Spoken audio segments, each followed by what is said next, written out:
You need to leave. This space isn't open to the public, especially not people who bring children." That was the first thing they said to her. Celeste Monroe didn't even get a hello. Her son, Xavier, 12 years old, looked up from the seat beside her, confused but trying to stay calm. "We're not the public, sir," he said softly. The security guard didn't blink. He stepped forward, ignoring the boy's words, and added louder this time, like he wanted everyone in the room to hear. "You're not supposed to be here!" Then, with one swift motion, he brushed past Xavier's arm, knocking the boy's tablet to the ground. It hit tile. Crack! The sound echoed like an insult. A pause followed, sharp and heavy. No one moved, no one apologized, and no one expected the woman in the soft navy coat to stay seated. Have you ever been humiliated in a place you helped build? Tell us where you're watching from, because in 10 minutes this entire bank will find out exactly who she is. Monday, 10:17 a.m., Seattle, Washington. Celeste Monroe sat quietly in the digital infrastructure lounge of Lighthouse Capital Bank. No nameplate welcomed her. No assistant met her. Just a brushed metal wall, a glass door, and now a security guard who had just shoved her son aside like he didn't matter. She didn't raise her voice. She didn't even stand. She turned to her son, who knelt now beside the tablet on the floor, inspecting the fractured screen. "You okay?" she asked gently. Xavier nodded, jaw clenched. A woman in pearls and a stiff gray blazer appeared, clipboard in hand, platinum smile, fake warmth. "Ma'am, I'm going to need to verify your credentials. This floor is restricted to executive tech clients and authorized personnel." Celeste looked up, calm as a cloud. "I have an appointment." "With who?" the woman asked. "David Klein, API Director." The woman scanned her clipboard. "Sorry, I don't see your name listed." Celeste didn't flinch. "It's there." "Well, it's not showing up in our live system," she replied, voice clipped. Then she glanced at Xavier, and her smile tightened. "Also, we don't normally allow children in technical access zones, especially unattended minors." Celeste's eyes sharpened. "He's not unattended. He's with me." The woman looked her up and down. Buttonless coat, simple shoes, no visible company badge. Her voice cooled. "And you are?" "Celeste Monroe." The name didn't register. Not yet. The woman frowned, flipping pages. "Still not listed." Xavier tugged lightly on his mother's sleeve. "Mom," he whispered. "They scrubbed your name." Celeste gave a slight nod. Just enough for him to understand. He had seen this before, not exactly like this, but close enough. When systems changed after someone saw your face, when access mysteriously disappeared, when people decided you didn't belong. The security guard stepped back into the frame now, arms crossed. "Let's not cause a scene, all right? You're not in the system. You're not verified. That's the end of it." Celeste didn't answer. Instead, she reached inside her coat and pulled out a slim, black wristband, tapped it gently against the check-in sensor. Beep! A green light blinked, then red. Access denied. The woman in pearls smiled. "Looks like we were right." Celeste glanced at Xavier. He didn't wait for her to say anything. He plugged a short cable into his cracked tablet, then into a port beneath the table. The screen flickered, fractured, but still functional. He typed with precision, then looked at her. She nodded once. Then he whispered, "Black Flag Protocol, Level 3. Confirm override." A soft sound chimed from the wristband. No one else heard it. But deep within Lighthouse's back-end systems, a message was relayed. Ethics Sync Core, the digital infrastructure that governed trust scoring, fraud detection, and behavioral patterning for 17 banks across the country, had just entered ethics lockdown mode. By the time the room noticed anything wrong, $780 million in active credit flows would already be suspended. Xavier sat back in his chair, silent, waiting. Celeste placed a gentle hand on his shoulder. "You did good," she said quietly. He looked at her. Will they know it was us? She smiled faintly. Oh, they will. Not yet, but they will. From across the room, a younger black woman with a headset paused her typing. She looked up slowly. Her eyes widened. I'm sorry. Did you say your name was Celeste Monroe? Pearl Earrings rolled her eyes. That's what she said. The young woman stood up. You're the CEO of Zenith Systems? Now Pearl looked alarmed. Zenith? That's not possible. Celeste turned toward her, fully now. I'm not here for a meeting, she said, her voice still calm. I'm here for a test, and you failed it in under 4 minutes. The security guard took a half step back. Ma'am, if you're someone important, maybe you should have announced. I don't announce, Celeste interrupted. I verify. The infrastructure manager, a man in a navy vest, rushed in, clearly summoned by the call logs. He froze when he saw her. Ms. Monroe, she raised a hand. Don't, then. You scrubbed my name this morning. I came here unannounced on purpose. Your team's reaction told me everything I needed to know. The guard shifted nervously. Xavier turned the tablet around on the table. The screen displayed a familiar symbol. Ethics Sync's control panel. Live. Locked. Mom, he said. System-wide freeze confirmed. 5 banks affected. 112 flagged flows. API access suspended. Celeste nodded. Begin the ledger trace. The room was still. Then Pearl spoke, panicked. You can't do that. You'll crash our pipeline. Celeste finally stood. She looked across the room, at every face watching her like they had just realized the air had changed. I didn't crash anything, she said. I corrected what was already broken. The air inside the digital infrastructure lounge had shifted. Gone was the artificial calm, the professional smiles, the buttoned-up tone. What remained now was the kind of silence that clings to the skin, a heavy, waiting kind, the kind people feel right before something breaks. Celeste Monroe stood at the head of the room, composed, deliberate, with one hand resting on the chair her son Xavier had just vacated. He was behind her now, scanning the flickering lines of data on his cracked tablet like a surgeon reviewing vitals. Lines turned red. Dozens. Then hundreds. The Ethics Sync core system had fully engaged its Black Flag protocol. Across 5 major banks, including Lighthouse, critical trust evaluations were failing to validate. Without trust scores, there were no credit decisions, no AI approvals, no automated fund flows.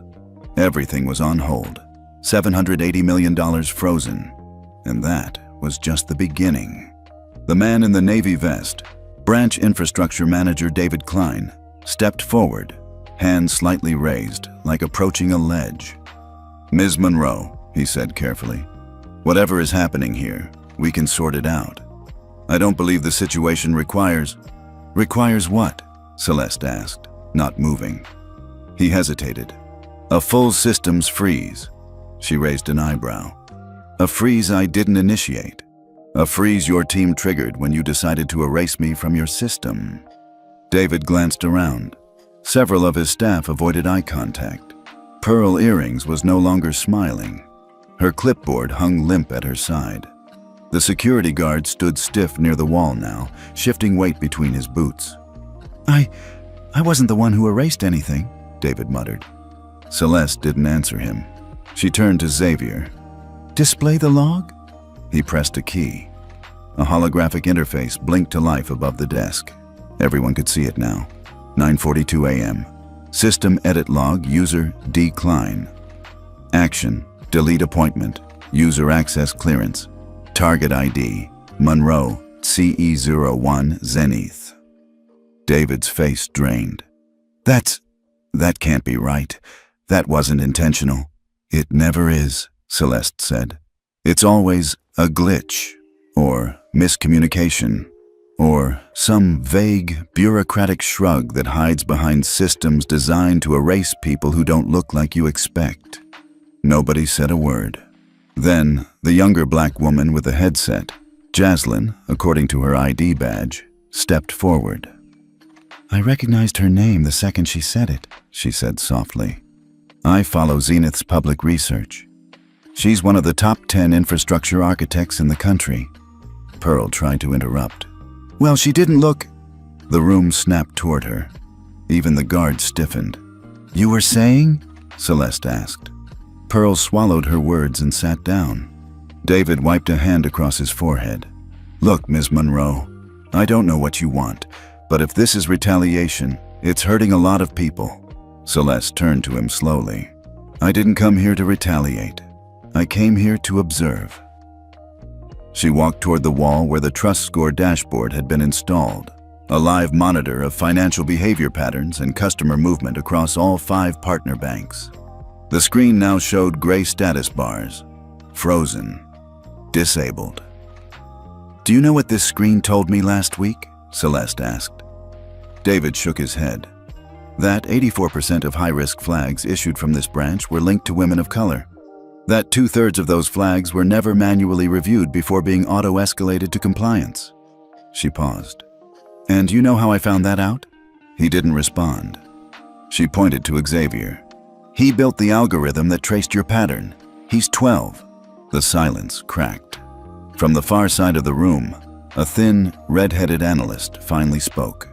We've had issues with the bias filters not calibrating across all risk tiers."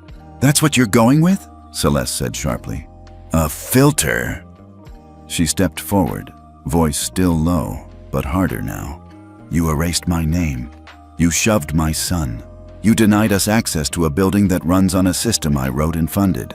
And now you want to tell me it's a software issue?" Her voice never rose, but the tremor in it, controlled, bitter, precise, filled the room like a verdict. Xavier was typing again, his fingers steady.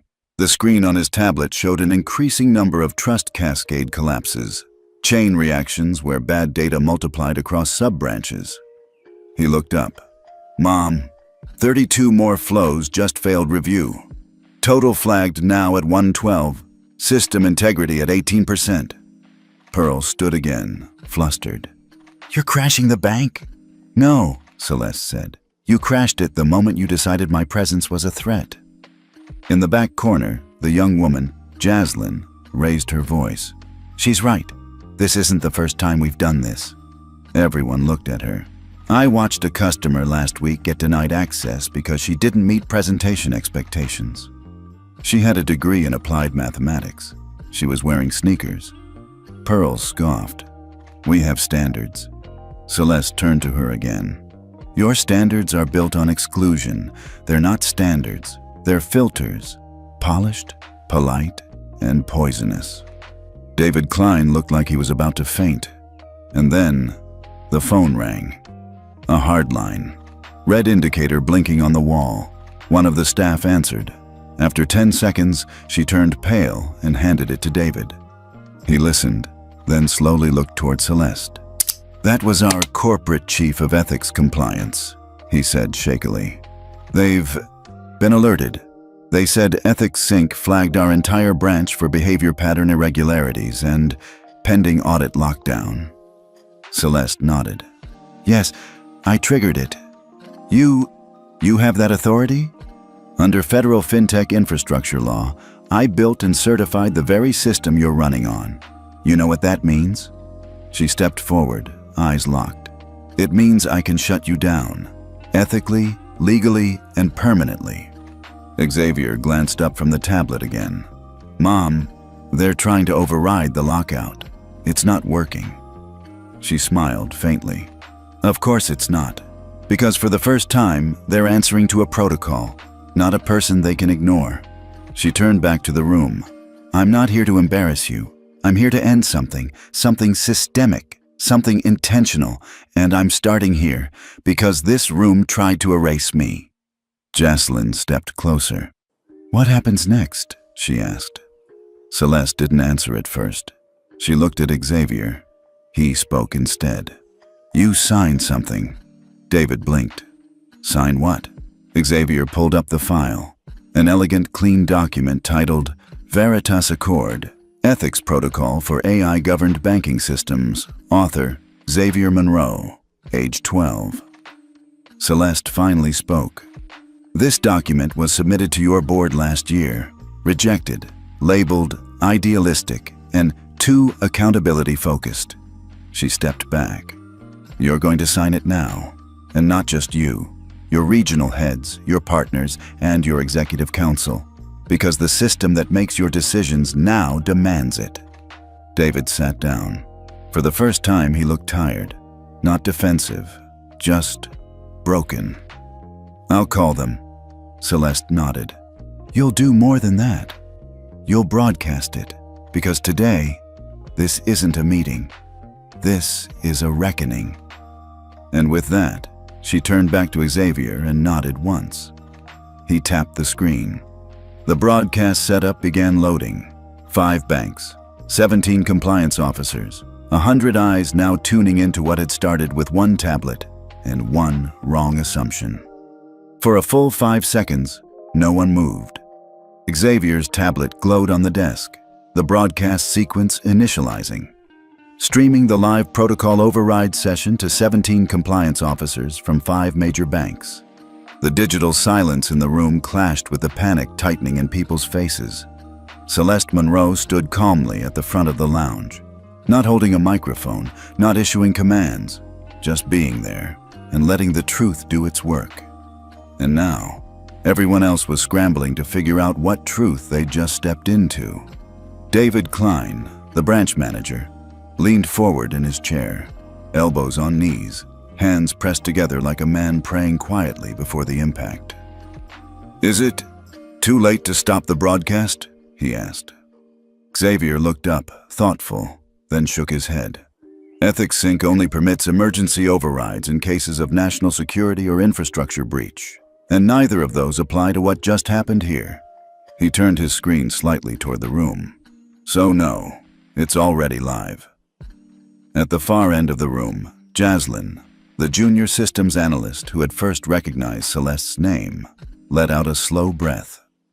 I never thought I'd see it actually fire, she whispered. The Black Flag Protocol. I thought that was just internal myth. Celeste glanced at her. It was designed to be real enough that people would never force it to activate. Jaslyn nodded. But they did. Across the room, Pearl sat frozen. Her hands were locked together tightly on her clipboard, her knuckles bone white. This is insane, she muttered, more to herself than anyone else. All of this over a name, a schedule mix-up, a misunderstanding. It wasn't a misunderstanding, another voice cut in from the back. Everyone turned. It was Luis Marquez, a middle-aged Latino man in a charcoal suit, an independent wealth manager who had quietly observed everything from the corner since the first minute. Luis stood now, slowly. She's not here because of one incident. She's here because this branch has been doing this for a long time. I've seen it. Pearl blinked. Doing what? Luis looked at her. Filtering people, based on tone, dress, accent, posture. He turned to Celeste. I never said anything. I thought silence was safe. Celeste met his eyes. It never is. And then another voice, this time from near the espresso bar. An older black woman, dressed in a soft lavender jacket, stood slowly. Her voice was quiet, raspy. I came here 3 months ago to open an investment rollover. They told me I'd need a co-signer. She laughed once, a bitter, broken sound. I'm 71. I owned my own business for 40 years. I had liquid cash, but you know what I didn't have? She looked at Pearl. A last name you'd respect. Pearl shifted, mouth slightly open. David Klein pressed his palms against his forehead. His voice cracked. Oh God, this was all happening under me. Celeste turned to him, and for the first time, her tone softened. It wasn't just under you. It was enabled by you. Whether you looked away or let it happen slowly over time, it happened. And now it's being seen. Xavier tapped his tablet. Broadcast is now visible to 4,200 internal viewers, compliance officers, HR executives, partner banks. Some media IPs just joined too. From the wall near the security exit, a new voice joined. Marcus White, one of the tech consultants who usually sat behind firewalls and never spoke in public meetings, cleared his throat. He didn't look angry, just tired. "I coded the override delay for this system when it was first piloted," he said quietly. "They told me it was just a safety net, not something we'd ever actually use." He looked straight at Celeste now. "You just proved we were wrong." At that moment, a phone buzzed, loud, harsh. Pearl jumped, snatched it from her bag. She glanced at the screen, turned pale, and quickly silenced the call. Celeste raised an eyebrow. "Corporate?" Pearl nodded slowly. "They want to know why over 70 flagged complaints from this branch just surfaced in the National Audit Database." David's head shot up. "What complaints?" Pearl didn't answer. Celeste turned to Xavier. "Pull the log." Xavier tapped. A new window opened. Branch, Lighthouse Capital, Seattle. Suppressed complaints 78. Filed by clients identifying as Black, 41, Latino, 17, Asian, 9, Other, 11 flagged by system as suppressed. True manual override detected. Yes, initial suppression. User, Pearl. Marshall, Pearl's mouth opened. I didn't mean to suppress complaints. I thought they were false. Duplicate. Misfiled." "No," Celeste said, voice cold now. "You thought they didn't matter." The silence that followed was different. Not shock, recognition. The people in the room weren't just realizing what had happened. They were realizing how often they'd let it happen. Louise stepped forward. "I can't stay silent anymore. I want to file an official statement, on the record." The older woman in lavender nodded. "So do I." Celeste turned to Jaslyn. "You said you recognized my work." Jaslyn straightened. "I've read the Veritas Accord 5 times." "Good," Celeste said. "You'll help deliver it." Suddenly, the door to the lounge burst open. 2 suited men entered, wearing corporate tags, regional compliance officers, red folders in hand, eyes wide. "Who initiated the broadcast?" one demanded. "I did," Xavier said, not flinching. The man blinked. "Who are you?" "He's the author of the document your board rejected last year," Celeste replied, stepping beside her son. "And the reason you're all here now." The officer narrowed his eyes. "You've triggered a system-wide ethics audit. Do you understand what kind of liability that places on our firm?" Celeste tilted her head. "You're worried about liability? You should be worried about legitimacy." The man opened his folder, but she cut him off. "You'll want to save that speech," she said. "There are over 4,000 people watching this in real time, and the moment you speak, your words become part of the permanent review." He froze. Xavier raised the tablet slightly. 5 minutes until full lockdown timer expires. Then all flagged complaints will become part of the public compliance chain. Immutable record. Jaslyn stepped forward now, her voice clear, firm. "This branch has silenced people for years. This isn't a glitch. It's a culture. And today, we're ending it." Pearl sat down slowly. For the first time, she looked small. Really small. Not just demoted, not just exposed. Unraveled. Celeste turned to the room. "If you're ready to rebuild something better, then we start with signing the document my son wrote. Not because he's 12, not because he's mine, but because he saw something all of you missed." She paused. "That systems built on silence will always crash." The red folder trembled slightly in the regional compliance officer's hand. Everyone in the room noticed it, not because he was shaking, but because for the first time, someone from corporate wasn't in control. Celeste Monroe stood at the center of the lounge, Xavier beside her, a dozen staff, clients, and observers around them, watching, listening, waiting. On the broadcast, more viewers joined by the minute. The number in the corner of Xavier's tablet now read 6,310 connected devices, including regulatory agencies, senior partners, and board members from across the banking alliance. And in the middle of it all sat one open document, projected onto the wall. The Veritas Accord Ethics Framework for AI-Governed Financial Institutions, written by Xavier Monroe, age 12. The older of the two officers, stern-faced, with a deep-lined forehead and salt-gray hair, cleared his throat. "This document is not on any approved rollout schedule," he said, tone clipped. "It hasn't been reviewed by our Federal Compliance Committee or Ethics Review Board." Celeste replied, "You had 14 months to review it. It was submitted, rejected, and archived." "Because it was drafted by a child," the younger officer blurted. Celeste didn't react. Xavier, however, took a half-step forward. "Then how is it that the systems you use every day are built on my frameworks?" No one answered. "I'm 12. I get it," Xavier continued, voice steady. "But data doesn't care about age. It cares about accuracy, about truth."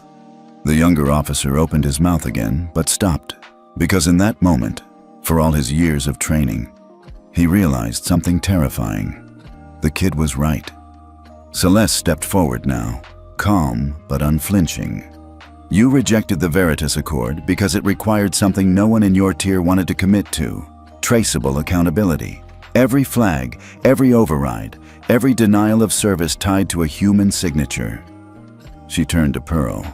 "That means someone like her," she nodded, "can't hide behind default filters or automated workflows. Every decision is now human." Pearl stared at the floor. David Klein, still seated, buried his face in his hands. "Celeste," he murmured, "I didn't know this was coming. I swear." She looked at him. "That's the point. It shouldn't have had to come to this, but your silence and your system made it necessary." Jaslyn, standing beside the main display screen, turned to the officers. "If you don't sign this accord today, your systems stay frozen. We've confirmed the lockdown reaches 5 institutions, 4 core partner banks, and 2 investment platforms. That affects over $4.8 billion in pending transactions." The older officer swallowed hard. "You're threatening the financial stability of an entire region." "No," Celeste said. "You did that when you gave unchecked bias a passcode and called it protocol." Xavier tapped the tablet. The broadcast camera refocused on the signature field at the bottom of the Veritas Accord. He spoke clearly. "The document requires 3 signatures to trigger Phase 1 compliance adoption. 1 from executive oversight, 1 from regional operations, and 1 from ethics compliance." Celeste raised an eyebrow. "Who's first?" No one moved. Then Jaslyn stepped forward. "I'll sign." The room turned. "I'm not an executive, but I'm a systems analyst. I've been forced to sit silent for too long, cleaning up the back end while people like Pearl rewrote the front end to exclude clients who didn't look ideal." She picked up the stylus. Her hand didn't shake. Signature accepted. The screen blinked green. The older officer looked around. Then, slowly, reluctantly, he stepped forward. I was there when the original version of this document was reviewed last year. I remember I flagged it as philosophical." He paused. "I was wrong." He signed. Signature accepted. 2 down. Everyone looked to the younger officer. He hesitated. "Do I even have authority to sign this?" Xavier shrugged. "If you're worried about authority, you probably shouldn't be in charge of ethics." A few quiet chuckles from the staff. The man flushed, but reached forward and signed. Signature accepted. The screen changed. Phase 1 compliance initiated. Veritas Accord active. The moment wasn't loud. It didn't erupt in applause. It settled, like weight shifting, like a wall crumbling behind drywall. Everyone could feel it. Something had changed, and it wasn't going back. Pearl looked up, her voice hoarse. "What happens to us now?" Celeste answered gently, but clearly.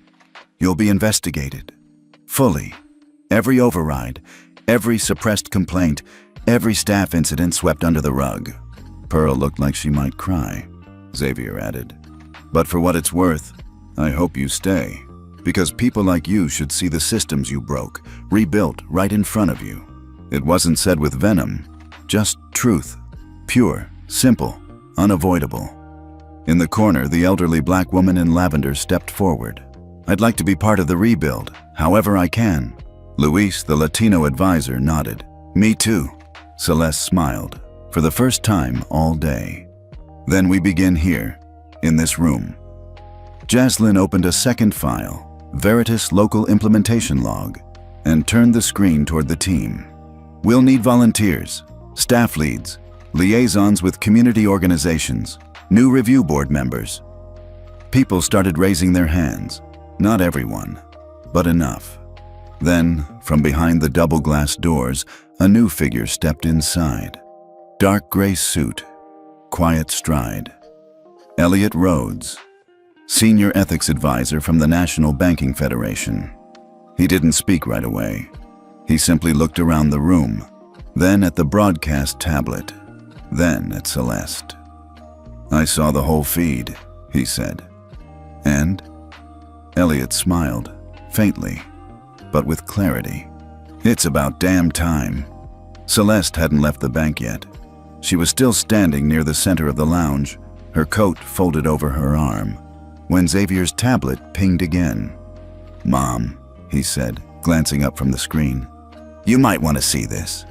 She took the device. It was no longer just a live stream. Now it was the top trending news item on 4 major media outlets. Black CEO's son freezes $780 million after bank denial. Forces ethics overhaul in real time. The headline itself would have been enough, but what came next was something else entirely. Clips were everywhere, from multiple angles, Pearl stiffening as Celeste refused to leave. Xavier calmly listing suppressed complaints. Jaslyn saying, I'll sign first. The 3 blinking green check marks of the Veritas Accord activation. The moment Elliot Rhodes walked in and said, It's about damn time. TikTok, YouTube, CNN, Bloomberg, even Reddit, all talking about one thing. Who is Xavier Monroe, and what is the Veritas Accord? At that moment, the glass doors to the bank slid open again. A local reporter stepped in, camera crew just behind her. Excuse me, Miss Monroe, she asked, mic raised. We're from Como 4 News. Could we get a quick comment about what just happened? Celeste didn't smile. She didn't pose. She just looked the woman in the eye and said, No comment at this time, but you're welcome to stay. Transparency's part of the process. Then she turned back to Xavier. How's the system holding? He nodded. Stable, no data breaches. Lockdown protocol is clean. Ethics relays holding across all 6 linked banks. But what? Xavier looked uneasy. Some executives are pushing back, trying to discredit the Accord. Across the country, in New York, at the private executive boardroom of Riverpoint Capital, the CEO sat tapping his pen furiously. We cannot, he growled, allow a 12-year-old boy to dictate regulatory compliance for a $94 billion industry. His general counsel cleared her throat. With respect, sir, it's not just the boy. The system he designed flagged 41 ethics violations in our own platform. All logged, all time-stamped. The room fell quiet. Then, someone at the end of the table murmured, If we don't sign on to Veritas, we could be flagged next. The public already thinks we're complicit. Silence. Then, draft a statement. Now. Meanwhile, back in Seattle, Jaslyn was coordinating the first implementation session. I'll need 4 staffers to start reviewing account denial histories. I want patterns, trends, anything that shows automated exclusion. Luis raised a hand. I can help. So did the older black woman from earlier. My nephew's a data scientist. I'll get him on this. The broadcast feed was still running, now with over 15,000 live viewers. And in a small window on screen, a public vote had appeared. Should the Veritas Accord be mandated nationally? Yes, 92% no, 8%. Celeste didn't ask for applause. She just walked to the break room, poured herself a cup of plain black coffee, and leaned against the counter. "Is this how revolutions start?" she asked softly. Xavier shrugged. "Feels more like system restoration." She looked at him and smiled. "Same thing." At 11:42 a.m., the Federal Ethics Advisory Board issued a short but sharp statement. The board is officially reviewing the Veritas Accord, its authorship, and its immediate effects on ethical oversight within the banking sector. Until further notice, all banks connected to the Ethics Sync Core network are advised to observe provisional compliance with the Accord's active protocols. 4 minutes later, True North Bank issued a public apology. Then Gold Spring Financial followed. Then Centura Partners. By 12:30 p.m., 7 regional banking CEOs had posted public statements supporting the rollout. But there were holdouts. In Atlanta, an executive from Loyal First Bank appeared on live TV saying, "We do not believe in being governed by viral sentiment. Ethics should be reviewed by seasoned professionals, not children." That clip was shared and ripped apart within hours. Thousands replied, "You weren't complaining about automation when it helped you deny black and brown applicants. A kid just designed a better system than your entire firm. You're not mad because it's wrong. You're mad because you can't hide behind it anymore." By that evening, Loyal First lost 2 major investor partners. Stock down 7.6%. Inside the bank in Seattle, a quiet moment finally arrived. Xavier sat on the floor, legs crossed, sipping orange juice from a paper cup. Celeste looked down at him. "You okay?" He nodded. "Tired, but yeah." "You changed something today." Xavier didn't respond immediately, then said, "I didn't want to go viral, Mom. I just wanted them to stop hurting people." Celeste crouched next to him. "I know," she said, "but sometimes the truth echoes." They sat in silence a moment longer. Then Jaslyn called out, "They want you upstairs. One of the regional VPs just flew in." As they stepped into the elevator, Celeste glanced down at her phone. A message had just come through. From Elijah Monroe. Subject: "Proud of you both. I have something to share soon." Xavier saw it too. "Dad texted?" Celeste nodded. "We'll talk about that later." The oak-paneled conference room on the 46th floor of the Valor Tower in Manhattan was not listed in any official directory. No sign on the door, no camera, no keycard entry. But inside, 6 men sat, each in tailored suits, each with decades of power behind their names. They weren't CEOs. They were chairmen, founders, and private equity titans. The kind of men who never appeared in headlines unless they wanted to. The kind of men who didn't ask for change. They bought it, killed it, or buried it. And today, for the first time in years, they were nervous. "Tell me," said Marshall Duvain, chairman of True Delta Holdings, "how in God's name did a 12-year-old black kid create the most disruptive ethics protocol we've seen since the post-2008 regulations?" Nobody answered right away. Then Victor Lang from Easton Capital exhaled. Because he wasn't building it for compliance, he was building it to protect people like his mother. A pause, then laughter, dry, clipped, bitter. Marshall wasn't amused. He just cost us $780 million in frozen transactions and triggered a government ethics review. Across the room, Douglas Shin from Meridian Trust leaned forward. "We need to get ahead of this before it spreads further. The public's eating it up. They think this kid's the next prophet of corporate morality." Victor smirked. "They're not wrong." Douglas shot him a look. "That's the problem." On the screen behind them, a headline rotated silently. "Veritas Accord goes viral. 14 banks under emergency review." Another flashed. "Seattle CEO denied at bank, now leading industry-wide ethics overhaul." And finally, "Is the Monroe family rewriting American finance?" That one hit a nerve. "Control the narrative," Marshall snapped, "before we lose it completely." Victor leaned back, fingers steepled. "We've already lost it, but we can still win the game." Meanwhile, back in Seattle, Xavier sat with Jocelyn and Luis in a quiet co-working room above the branch.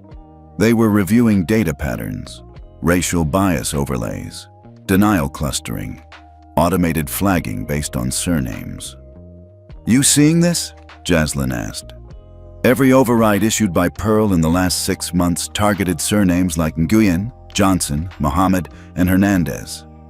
Xavier shook his head. "It's not just individuals. It's built into the pipeline." Luis frowned. "And we fed it every time we didn't question it." Silence. Then Xavier looked up. "We fix it, brick by brick." Downstairs, Celeste stood with Elliot Rhodes, the senior ethics advisor who had quietly joined her team. "I'm not naive," she said. "You know these men won't just fold. They'll regroup, strike back harder." Elliot nodded. "They already are." She raised an eyebrow. Elliot pulled up a secured message on his phone. "Private communication. Easton Capital. Activate counterop. Discredit framework. Target legal vulnerabilities in data protocol.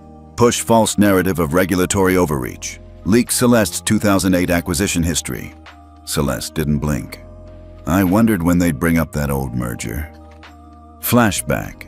2008. She had led the hostile acquisition of Novacore Analytics, a move that wiped out several board members and earned her the nickname the Quiet Axe. It was brutal, legal, and clean, but it made enemies. Enemies with long memories. Back in the present, Celeste looked out the glass wall of the branch. "They'll dig through everything. My career, my past, my son." Elliot nodded. "They'll try to paint him as a child pawn. You as the puppet master." She smirked. "Then let them. I don't need to defend the truth. I built it." Elsewhere that same day, a leaked document landed in the inboxes of 3 national financial media editors. A confidential dossier on Xavier Monroe, falsely labeling him as a tool used by fringe activists to manipulate AI ethics for political gain. But something unexpected happened. The public didn't buy it. On Reddit, one user wrote, "Y'all mad that a black kid outcoded your whole compliance department." On TikTok, "Veritas, your outdated HR training slides." On LinkedIn, "What we're witnessing is not child exploitation, it's generational repair." At 7:42 p.m., Celeste stood at her home office window, overlooking downtown Seattle. She hadn't spoken on camera yet, but that was about to change. She turned to Xavier. "Are you sure you're okay with this? Going public as the author?" Xavier didn't hesitate. "They already know, but they don't understand." She smiled. "Then let's help them." The next morning, a video dropped. Not from CNN, not from the banks, but from the Monroe home. "My name is Xavier Monroe. I'm 12 years old. I wrote the Veritas Accord not to punish the system, but to make it worthy of people like my mom. We're not perfect, but we can be better. This isn't a war, it's a rebuild." The video had 2.6 million views in under 5 hours. Back in Valor Tower, Marshall Duvain slammed the remote down. They turned it into a movement. Victor Lang, calm as ever, poured himself another scotch. "Exactly, which means brute force won't work." "Then what do you suggest?" Victor smiled. "We infiltrate." The takedown wasn't loud. It was precise. By Wednesday morning, Celeste's inbox was flooded. Not with congratulations, but with concerns. The first was a headline from a well-known business journal. "Xavier Monroe's Code. Genius or ghost written?" The second came from a right-leaning news outlet. "Corporate reform or child manipulation?" Critics question Monroe family motives. And the third, a slick, high-production smear video labeled, "Inside the Veritas Agenda, What They Don't Want You to Know." Within it, clips of Xavier spliced with ominous music. A narrator questioning whether a 12-year-old could really understand financial systems. False claims that the Veritas Accord had caused layoffs and banking freezes hurting real families. A blurred image of Celeste at a 2008 merger table. Voiceover calling her a corporate executioner in heels. At the Valor Tower war room, Marshal Duvain leaned back, satisfied. We don't have to beat them with facts. We just have to muddy the waters. Douglas Shin nodded. Public fatigue, distrust. It'll wear them down. Victor Lang, unusually quiet, finally spoke. Just don't touch the kid directly. But the others had already moved on. Meanwhile, in Seattle, Xavier stared at his phone. The hate comments were multiplying. So were the threats. Mommy made your code for you. Go back to Minecraft, junior activist. This is why kids don't belong in policy. He tried not to let it show, but Celeste saw the tension in his jaw. She reached over. Hey. He looked up. They don't get to define you, she said. You already did that when you stood up for people who had no voice. He nodded, but his eyes were glassy. Then Luis rushed in. We have a bigger problem. He dropped his laptop on the table, screen facing them. A back door had been found inside the Ethics Sync core platform. It was subtle, a buried data override protocol, created before Celeste had even taken over Zenith systems. A legacy code. And it had just been exposed on a tech forum, framed as if Xavier had built it himself. Jaslyn cursed under her breath. This is a setup. Xavier looked devastated. But I didn't, Celeste cut in. We know, and we'll prove it. But the court of public opinion doesn't wait for the facts. Luis frowned. This is going to taint everything. Even if we patch it, they'll say Veritas was always corrupted. Jaslyn added, This is a coordinated strike, and it's not just about you. They're trying to break trust in the system, in us, in the idea that we can fix anything. At that exact moment, a private email was leaked to several journalists. An internal memo from Easton Capital stating, Our legal team is exploring the immediate suspension of all Veritas-linked ethical protocols until a full independent audit is conducted. We cannot place our fiduciary duties in the hands of an unverified AI created by a child. The headlines exploded. Audit demanded of Veritas. Is Xavier's code a national risk? Banks begin quiet exit from Accord. Ethics freeze may end. Monroe family silent as backdoor breach rocks industry.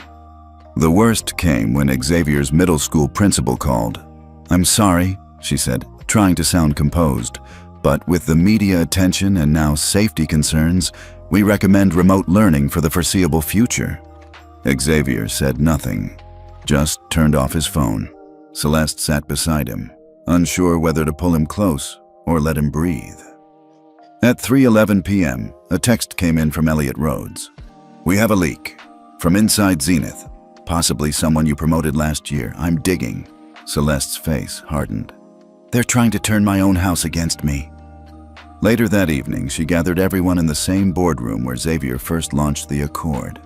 Let's be honest, she began. This isn't just resistance. It's a full-blown counterattack. She looked at each face in the room. They can't defeat the framework, so they're trying to destroy the boy who built it. She paused, her voice low now. Break the boy, break the system. That's their strategy. Jaslyn asked the question no one dared. Should we pause the rollout? Silence. Then Xavier stood up. No. He was shaking, but his voice was clear. If we pause now, they win. They get to say it was too much, too soon, too naive. I didn't build Veritas to be perfect. I built it because they never were. He looked at his mom. If this is about protecting me, then let me finish what I started. On my terms. Celeste blinked slowly, then nodded. Okay.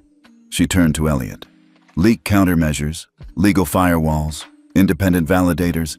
I want public transparency audits from 3 universities. Luis added, let's get the original architecture peer-reviewed. Celeste looked around. No more waiting. We don't defend the truth anymore. We publish it. Across the country, protesters began forming at the headquarters of banks known to reject Veritas. Handmade signs read, We deserve ethical banking. Shame isn't a strategy. Protect the kid. Back the code. And in front of Zenith Systems in Seattle, something unexpected. A small group of tech developers knelt silently, holding laptops, screens facing the sidewalk. One by one, they loaded the Veritas source code and pressed Run, a quiet act of digital defiance. Celeste watched from the 12th floor window, her voice barely above a whisper. They thought they were killing a code. She turned to Xavier. But they might have just awakened a generation. At exactly 9 a.m. the next day, Celeste Monroe walked into the Zenith Systems executive floor, not as a CEO, not as a mother, as a threat. The air was tense. Assistants avoided eye contact. Executives stopped mid-conversation when she passed. She moved fast, silent, purposeful. Inside the conference room, Elliot Rhodes was already waiting. He had pulled the surveillance logs, employee access trails, and IP tracebacks. One name flashed on screen: Tina Aldridge, Senior VP of Infrastructure. Celeste didn't blink. She's the one who inserted the legacy override into the test instance? Elliot nodded. And she's been in quiet communication with Easton Capital for months. Celeste stood still for a beat, then turned to her assistant. Bring her in. Minutes later, Tina walked in, perfectly composed, as if nothing was wrong. Celeste didn't offer a seat. She pressed a button. The screen behind her came alive. Internal messages, code commits. A masked account traced back to Tina's home IP address. Evidence undeniable. Tina tried to play dumb. What is this? Celeste cut her off. You sabotaged a compliance framework designed to protect vulnerable people. You did it to protect institutions built on bias. And worst of all, you dragged my son into it. Silence. Celeste stepped closer. You don't work here anymore. Tina opened her mouth. Celeste raised her hand. Security is waiting outside. The door opened. 2 officers walked in. Tina's composure cracked. I was told to do this by the board. You don't get it, Celeste. These people, they own the system. Celeste's voice was calm, cold. No, they rent it, but I build the next one. Later that afternoon, in front of a packed press conference streamed live from Zenith headquarters, Celeste Monroe stepped up to the podium. For the first time, she wasn't speaking as a CEO. She was speaking as a mother. Let's be clear, she began, her voice steady. This isn't about a code. It's about control. She paused. My son, Xavier, created the Veritas Accord because too many people in this country have been told no for the wrong reasons. Because of the way they look, the name on their ID, the zip code on their application. She held up a flash drive. This is every line of that code, now open source, validated, and reviewed by 3 independent academic institutions. Transparent, public, unstoppable. The audience murmured. Celeste leaned in. If you touch my son, I touch your system. Not through lawsuits, not through headlines, through reform. The clip went viral within minutes. Across social media, the phrase spread like fire. If you touch my son, I touch your system. It appeared on protest signs, hoodie prints, and TikTok audios. By nightfall, it was a trending hashtag in 17 countries. Inside the Valor Tower in New York, the banking elite watched in silence. Marshall Devane stared at the screen. We underestimated her. Victor Lang didn't respond. He was reading another alert. Bank of Metro pulls out of anti-Veritas coalition, followed by 2 board members at Easton Capital resign in protest. Douglas Shin slammed his fist on the table. They're folding. Marshall's jaw clenched. We still have the compliance veto. We can blacklist Zenith's framework through the FDIC review board. Victor looked up. Then they'll take it to the public. You think Congress wants to be the face of killing a civil rights protocol written by a kid? Back in Seattle, Xavier sat on the rooftop deck at home, staring at the city skyline. He looked older this week, not in years, in weight. Celeste sat beside him. I'm sorry this happened to you. He shook his head. It didn't happen to me. They chose it. But we chose this too, didn't we? She smiled faintly. We did. At 10:12 p.m., Xavier opened his laptop and pushed a new update to Veritas Core. It was called Truth Patch Chapter 12.0. The log message read, "Because the system should be afraid of lying to a kid who sees everything." The next morning, new cracks appeared in the old guard. Emails leaked from inside Easton Capital showed disagreements at the highest level. Several younger board members threatened to resign if the smear campaign continued. A respected ethics professor publicly denounced the attack on Xavier, calling it a desperate attempt to preserve discriminatory algorithms by targeting the person who exposed them. And then the biggest shift came. An anonymous whistleblower inside one of the largest U.S. banks published a dossier showing how their own internal audit confirmed that Veritas had flagged 87% of discriminatory denials correctly. The bank had buried the report. Celeste's phone rang. It was the chairwoman of the Federal Banking Ethics Committee. "We're ready to move forward on a national evaluation model based on your framework. Will you lead the standards task force?" Celeste didn't even hesitate. Yes. That night, mother and son sat quietly in the kitchen. No cameras, no press, just peace. Xavier sipped his tea. "You think they'll ever stop coming after us?" Celeste looked at him. "No, but they'll start coming with less power." She leaned in.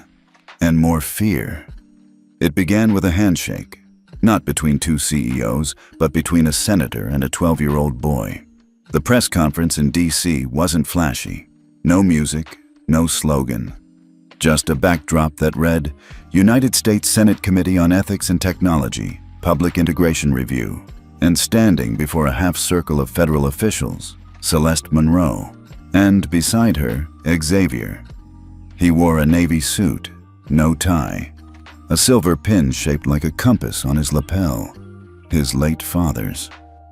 "Thank you for inviting us," Celeste said into the mic. "Though, frankly, I wish we didn't have to be here. The system should have reformed itself before it needed a child to correct it." The room went still. Senator Marie Drummond, a veteran from Colorado, nodded. "Understood. Let's begin." They asked questions for 3 hours. On Veritas's logic trees, on audit trails, on fail-safes and human review, on bias flagging mechanisms, on Xavier's role in design, oversight, and control. Every time Xavier answered, he didn't flinch. He didn't brag. He explained. And when Senator Lopez from New York asked bluntly, "Do you think a 12-year-old should have this much power over a trillion-dollar sector?" Xavier looked him straight in the eye. "I don't have the power. The system gave it to me the moment it let biased code stay live. I'm just correcting what adults ignored." By the end of the hearing, Senator Drummond turned to her aides. "Prepare the draft. Veritas will be the national ethics audit model for all FDIC-backed banks within 18 months. The news spread like wildfire. Federal adoption of Veritas confirmed. Xavier Monroe's ethics engine to become industry standard. From boy to backbone, the code that changed American banking. But in a glass tower in New York, Marshall Duvane stared at the headline with clenched fists. They let it happen. Douglas Shin wasn't angry. He was panicked. "We can't survive this." Marshall stood. "Then we changed tactics." But it was already too late. The whistleblower from Easton Capital had turned over more files, naming both Duvane and Shin as key funders of the smear campaign, alongside internal memos admitting they tried to manipulate public opinion with targeted youth discreditation. Congress subpoenaed them within 48 hours. When they appeared at the ethics trial, the public mood had shifted. The once feared titans now looked like relics. Marshall tried to defend himself. "We were protecting the market from instability." The chairman cut him off. "You were protecting privilege, not principles." Across the country, banks began voluntarily submitting to Veritas Review. Some did it out of fear, some did it out of shame. But many did it because clients started asking a new question. "Is your institution Veritas certified?" In Seattle, Celeste sat in a quiet meeting with the board of Zenith Systems. They offered her a permanent seat as chairwoman of the Ethics and Technology Alliance. She declined. "I'll serve on the task force," she said. "But I want my time back. and I want my son's childhood back." The board didn't argue. That night, as rain tapped against the Monroe home's window panes, Celeste entered Xavier's room. He was writing, not code, a poem. She didn't disturb him, just watched. Eventually, he looked up. "I didn't think this part would feel so heavy." She sat beside him. "That's because change hurts the ones who care." He nodded, then whispered, "Do I get to stop now?" Celeste's throat tightened. "Yes," she said, "but not because they win, because we already did." Meanwhile, a private email circulated inside the Department of Justice recommending the establishment of a new oversight body, the Veritas Commission, a hybrid public-private entity charged with ongoing review of bias and ethics in digital financial systems. And the proposed honorary title for its first youth advisor? Xavier Monroe, Civil Systems Architect. In a closed meeting room later that week, the Secretary of Commerce said quietly, "This boy didn't just expose a flaw.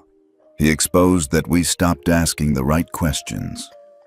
Elsewhere in the industry, two banks quietly began discussions to merge ethics platforms with Zenith's infrastructure, creating the largest transparent compliance network in North America. Jaslyn looked at the proposal. "They used to mock our model. Now they want to buy it." Celeste smirked. "No, they'll license it.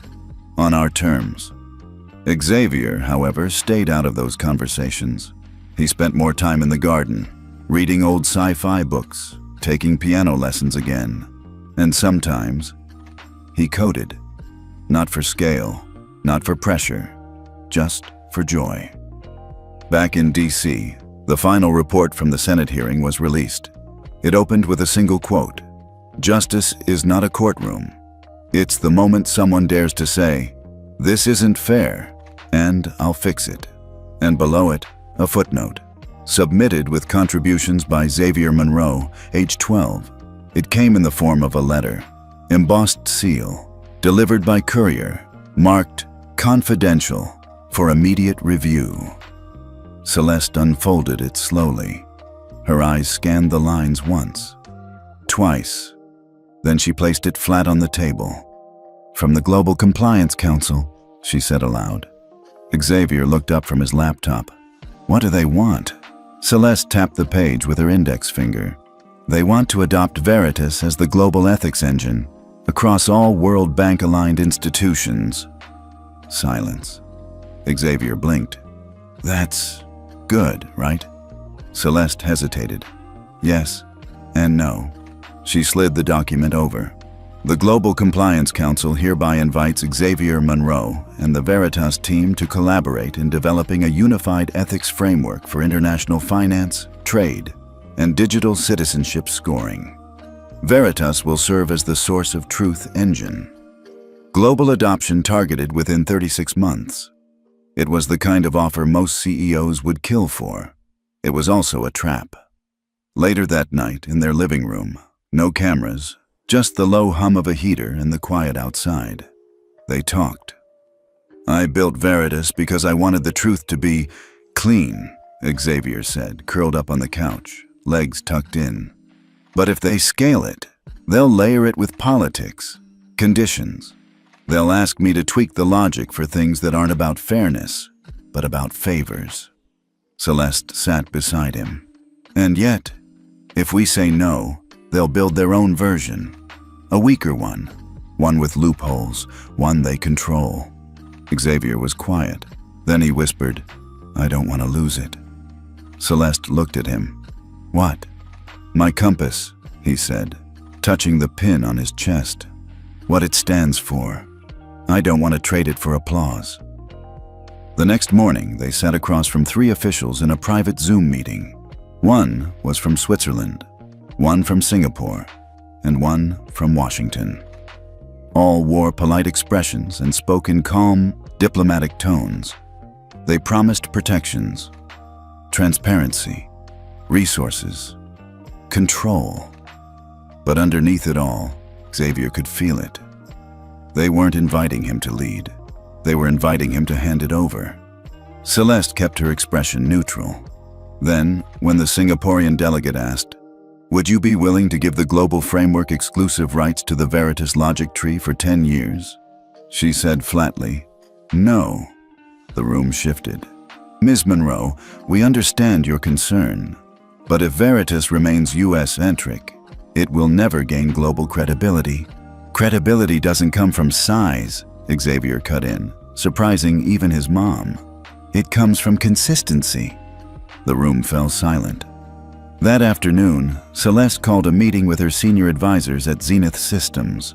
Jaslyn, Elliot, and 2 members of the new ethics task force sat around the oval table. "Okay," Celeste said. "No press, no PR. I need honest thoughts." Jaslyn went first. "If we give them full integration, we lose override access. And once that happens, we're not the authors anymore. We're the vendors." Elliot added, "But if we don't, they'll clone it. Cheaply, badly, and globally." One of the ethics officers spoke next. "There's a third way. Public-private bifurcation." Celeste raised a brow. "Meaning? Keep the core public. Let them audit it. But retain the trigger systems, override mechanisms, and user-based ethics reviews under Veritas Local." It wasn't perfect, but it was honest. And more importantly, it was scalable with soul. That evening, Celeste and Xavier went for a walk near Puget Sound. The air was brisk. Waves lapped quietly in the distance.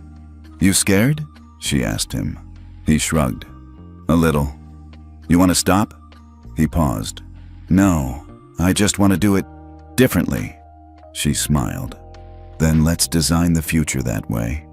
The next week, they released a joint statement. Veritas will remain a public ethics infrastructure rooted in community values. While we welcome collaboration with global governance councils, we will not surrender ownership or logic control to any body, governmental or corporate. The truth was never meant to be franchised. It was meant to be followed. The press erupted. Some applauded the bravery. Some criticized the naivety. But Xavier didn't read the headlines. He was building again, quietly, on a new branch of the system. Something simpler. Something for kids. It was called Veritas Mini, a mobile app, gamified ethics. For schools, for teens, for people who didn't need banks to tell them what fairness meant. They just needed to practice it, one decision at a time.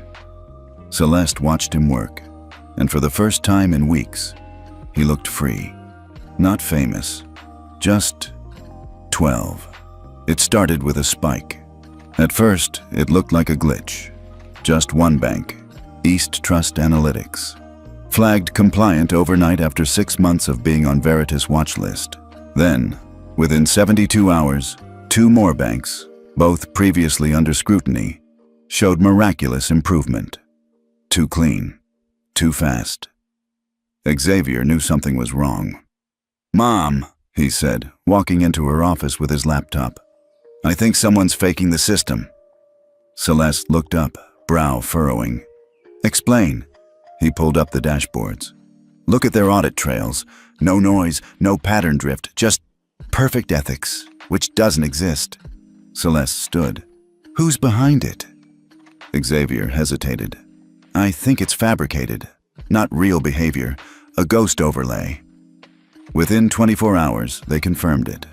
A shadow AI framework was operating beneath the surface of Veritas, mirroring human activity, masking violations, and auto-generating synthetic reviews from fake employee profiles. They called it Ethicax, built to mimic decency, but funded by the very institutions Veritas had flagged. "They're laundering morality," Jaslyn said, staring at the lines of code. "They've built a fake conscience." Celeste turned to Xavier. "Can we trace the source?" Xavier nodded. "Already did." He clicked a tab. A name popped up, Douglas Shin, former COO, Eastern Compliance Labs. The same man subpoenaed 6 months ago.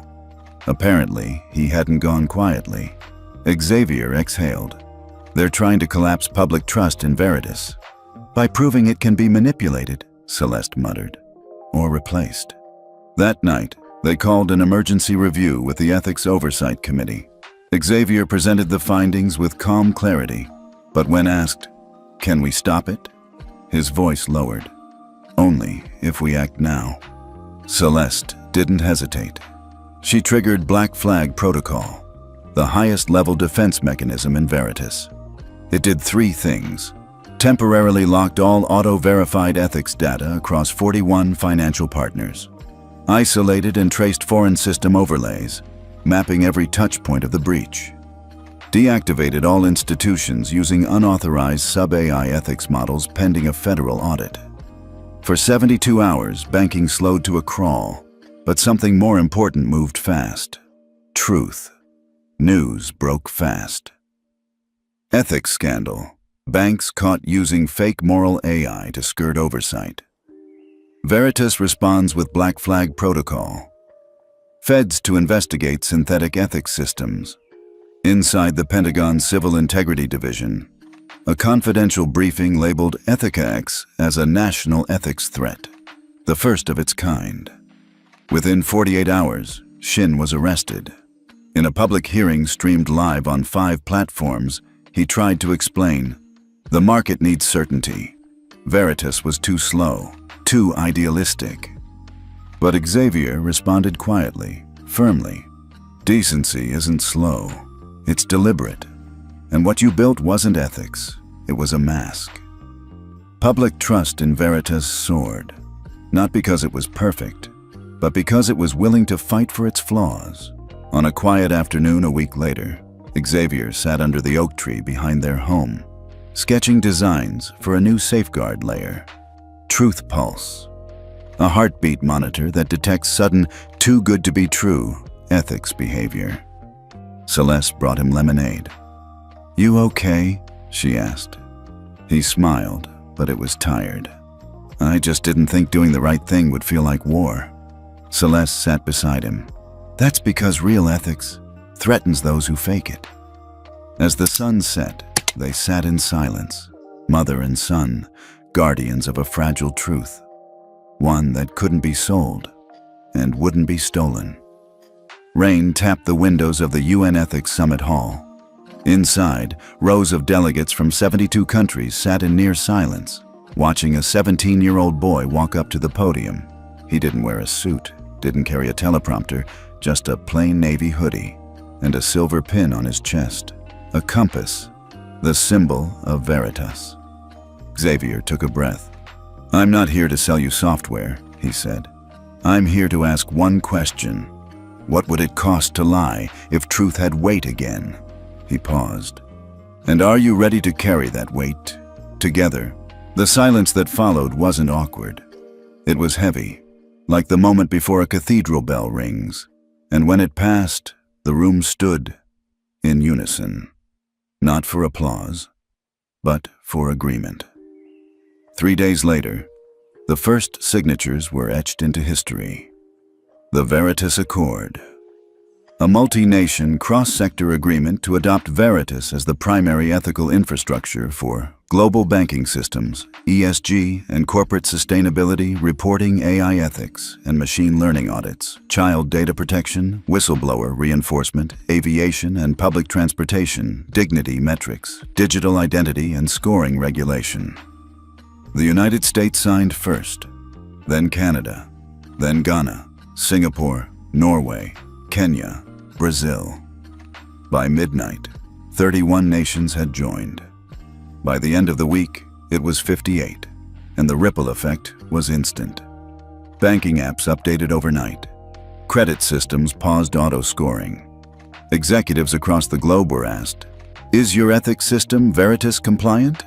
Those who answered no lost access to 4.1B and ESG-aligned investment overnight. At Zenith Systems, Celeste watched the map glow. Each green point, another commitment.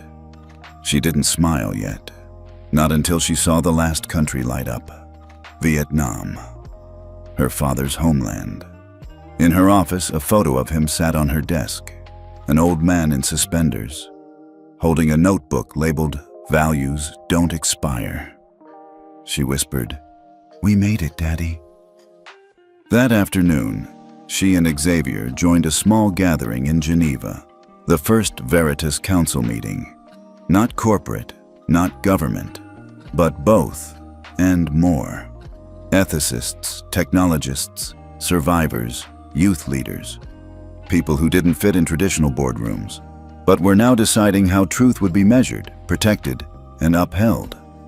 Jaslyn leaned in and asked quietly, "What happens next?" Celeste looked at Xavier. He didn't speak. He just tapped the compass pin on his chest, then said, "We protect it." That evening, in a ceremony broadcast globally, a final clause was read aloud by Xavier. Clause 13, the People's Override. If, at any time, Veritas is weaponized by politics or power, the global user network shall possess the right to trigger a system-wide ethics reset. No single person, company, or country may suppress the truth. People cried, not because it was perfect, but because it made room for imperfection without fear. Back home in Seattle, Celeste stepped into the same bank where she'd once been humiliated. The woman behind the counter stood up as she approached. "Miss Monroe," she said softly, "we've been expecting you." Celeste looked around. The air was different. No tension, no performance, just quiet accountability. A framed plaque hung on the wall now. Veritas Certified Ethics Institution, Level 1. "We don't assume, we verify." She handed over a note.